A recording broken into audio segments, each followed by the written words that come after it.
Bismillahirrahmanirrahim. Assalamualaikum warahmatullahi wabarakatuh. Halo teman-teman, perkenalkan nama saya Nur Rosania Salpia, mahasiswi IAIN Samarinda, program studi PGMI 1 semester 3. Nah, kali ini kita akan belajar tentang ilmu pengetahuan alam. Teman-teman ada yang tahu nggak materi apa yang akan kita pelajari? Ya, kita akan belajar tentang fotosintesis. Sebelumnya, apakah teman-teman ada yang tahu apa itu fotosintesis? Oke, Sonia coba jelaskan ya. Fotosintesis adalah proses pengubahan zat anorganik berupa karbon dioksida atau CO2 dan air atau H2O oleh klorofil dengan bantuan cahaya matahari menghasilkan oksigen atau O2 dan karbohidrat atau C6H12O6. Proses fotosintesis dipengaruhi oleh beberapa faktor, yaitu intensitas cahaya, kadar air, konsentrasi karbon dioksida, suhu, kadar fotosintat atau hasil fotosintesis berupa karbohidrat, dan tahap pertumbuhan pada tanaman. Mari kita perhatikan penjelasan berikut ini. Daun menyerap energi foton atau cahaya matahari. Cahaya matahari merupakan campuran cahaya ungu, biru, hijau, kuning, jingga, dan merah. Untuk melakukan fotosintesis, daun menyerap cahaya biru dan merah oleh pigmen fotosintetik, tetapi membiarkan cahaya hijau lewat sehingga daun tampak hijau. Nah, sekarang coba kita perhatikan bagian penopang daun berikut. Pada bagian penopang daun terdapat jaringan epidermis atas dan epidermis bawah. Nah, jaringan yang ini namanya parenkim palisade atau jaringan tiang. Di dalam parenkim palisade terdapat banyak kloroplas yang mengandung klorofil atau zat hijau daun. Itulah mengapa daun berwarna hijau. Nah, air dan mineral yang ada di dalam tanah akan diserap oleh akar dan diteruskan menuju daun melalui silam.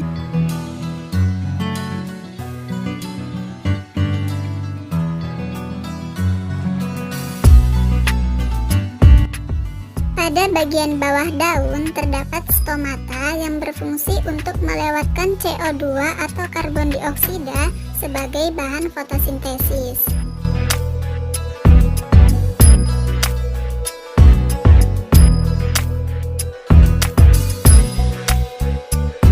Kemudian air dan CO2 atau karbon dioksida akan masuk ke dalam kloroplas.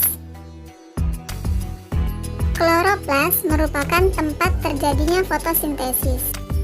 Kloroplas berbentuk seperti cakram yang terdiri dari membran luar, ruang antarmembran, membran dalam, stroma, grana atau granum, tilakoid, lamela, dan lumen.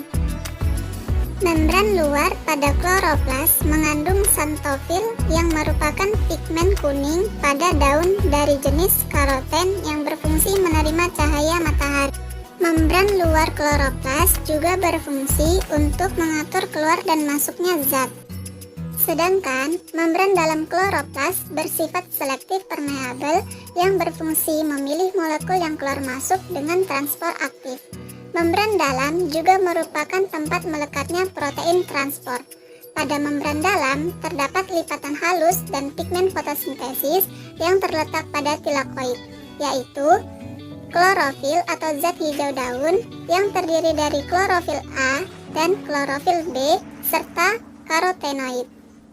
Klorofil A, klorofil B, dan karotenoid berfungsi menangkap energi cahaya yang akan diubah menjadi energi kimia berupa ATP melalui proses fotosintesis.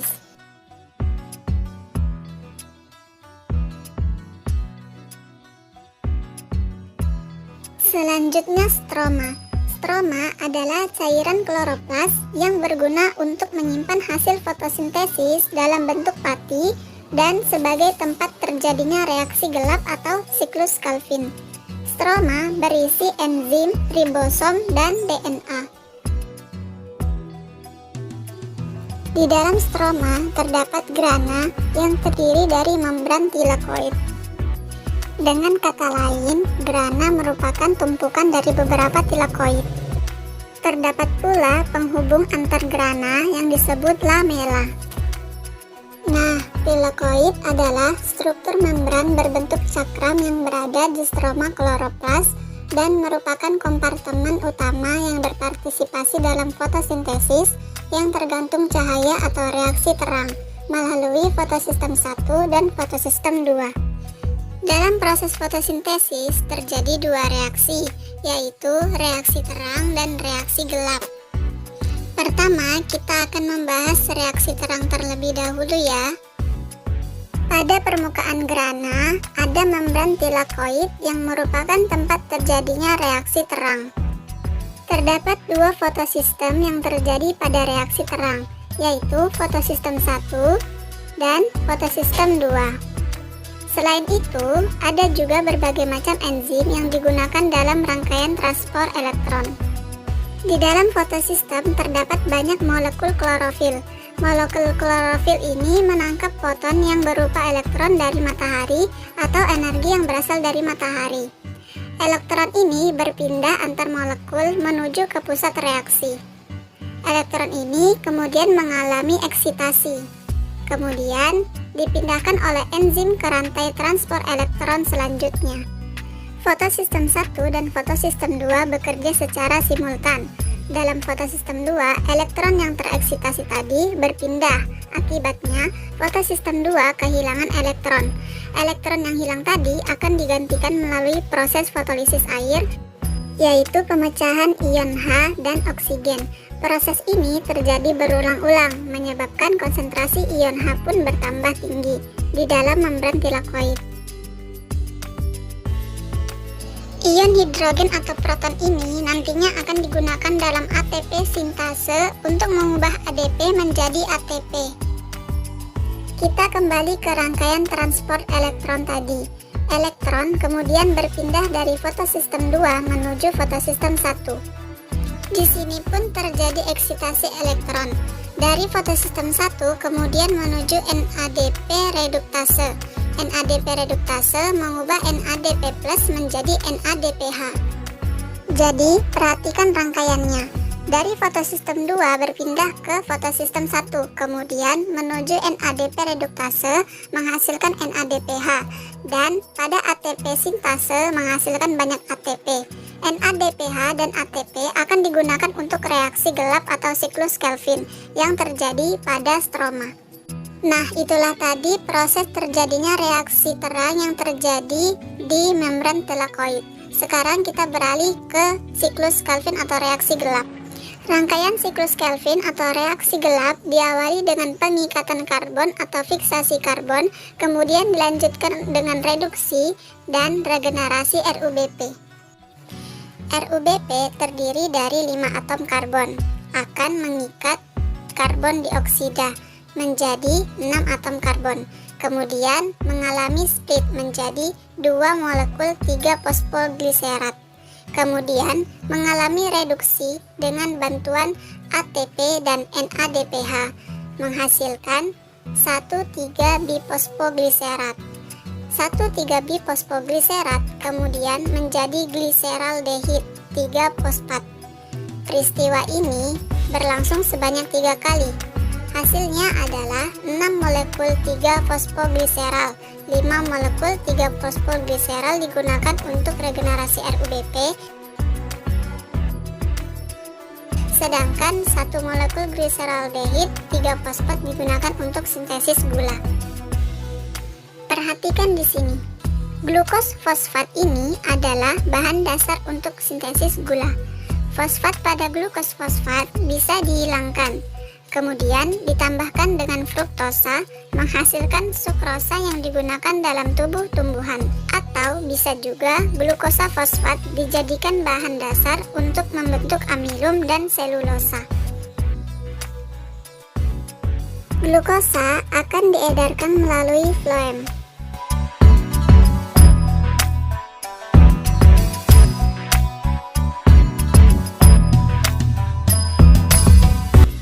Sedangkan oksigen akan dikeluarkan melalui stomata ke lingkungan sekitar tumbuhan dan akan digunakan oleh makhluk hidup. Glukosa tadi melalui tulang daun, kemudian diteruskan ke batang hingga ke seluruh tubuh tumbuhan untuk tumbuh kembang tumbuhan. Nah, kesimpulannya, semua tanaman hijau bisa membuat makanannya sendiri melalui proses fotosintesis yang diawali dari pengangkutan air dari dalam tanah menuju daun yang dibawa oleh silam. Air tadi masuk dan bersama dengan CO2 yang masuk melalui stomata kemudian menuju kloroplas untuk melakukan fotosintesis dengan bantuan cahaya matahari menjadi oksigen dan glukosa. Oksigen dikeluarkan ke alam sekitar dan glukosa digunakan tumbuhan untuk tumbuh kembangnya.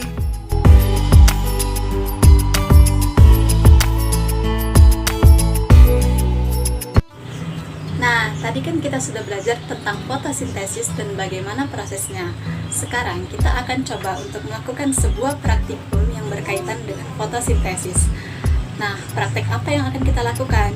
Kita akan membuktikan bahwa tanaman itu memerlukan cahaya dan menghasilkan oksigen. Apa aja ya yang kita perlukan? Nah, yang harus kita siapkan adalah 2 buah tanaman, dakatnya ya, kemudian 2 buah botol, dan air. Bagaimana caranya? Caranya gini. Nanti tanaman ini akan kita masukkan ke dalam botol yang telah kita isi air.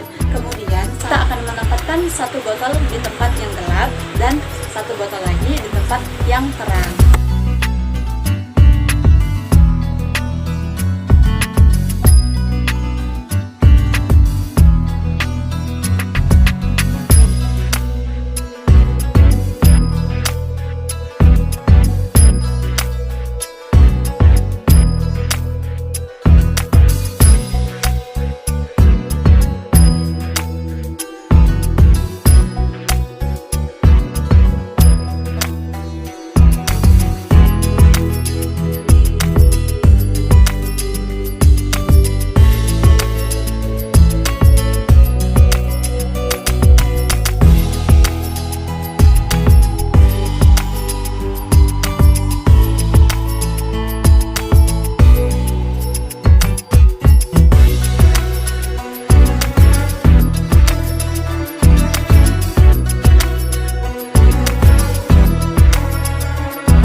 Nah, ini dia teman-teman, dari hasil praktikum yang telah kita lakukan dapat kita lihat bahwa sampel yang kita letakkan di tempat yang lebih terang ia menghasilkan lebih banyak oksigen, sedangkan sampel yang di tempat gelap ia hampir tidak menghasilkan oksigen. Nah, jadi dapat kita simpulkan bahwa untuk melakukan fotosintesis tumbuhan memerlukan cahaya. Selain itu, dari praktikum ini juga kita membuktikan bahwa tumbuhan menghasilkan oksigen sebagai hasil fotosintesis. Oke teman-teman, mungkin itu saja yang dapat saya sampaikan. Kurang dan lebihnya mohon dimaafkan. Wabillahi taufiq wal hidayah. Wassalamualaikum warahmatullahi wabarakatuh.